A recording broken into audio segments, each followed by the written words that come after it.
2 সপ্তাহ আগেও চট্টগ্রামের বাঁশখালী সহ কক্সবাজার উপকূলে লবণের দৈনিক উৎপাদন ছিল ৩২,০০০ টন। কিন্তু হঠাৎ কালবৈশাখী ঝড় ও ভারী বৃষ্টিতে উৎপাদিত লবণ বৃষ্টির পানিতে গলে আবার পানিতেই মিশে গেছে। এতে চরম বিপাকে পড়েছেন চাষি ও শ্রমিকেরা। এর আগে বৃষ্টি হয়ে লবণ গেছে, বহুত লবণ নষ্ট হয়ে গেছে। আগে ছিল 200 মণ হলে এবছর হচ্ছে 100 মণ। এবছর লবণও হয় নাই, বৃষ্টির কারণে অনেক ক্ষতি, আর লবণের দামও নেই।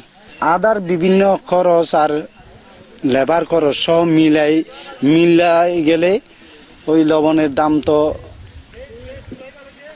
মনে 300 টাকা করে পড়ে, কিন্তু এখানে তো 300 টাকা পাচ্ছে না মানুষ।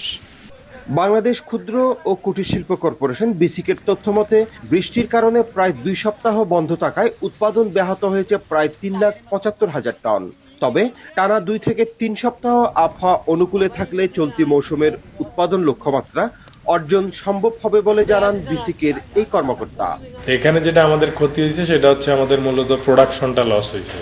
যে প্রোডাকশনটা আমার আসার কথা ছিল সেটা বৃষ্টির কারণে আসতেছে না। এটা আমরা ক্যালকুলেশন করছিলাম যে এই বছর আমার বৃষ্টির কারণে এখন পর্যন্ত প্রায় 12 দিন প্রোডাকশন বন্ধ ছিল।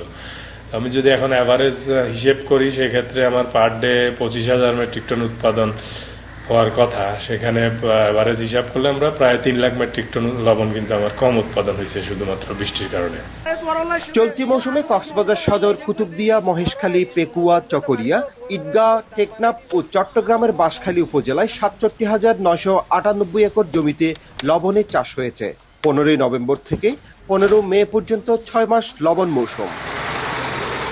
সুনীল বড়ুয়া, মাছরাঙা সংবাদ, কক্সবাজার।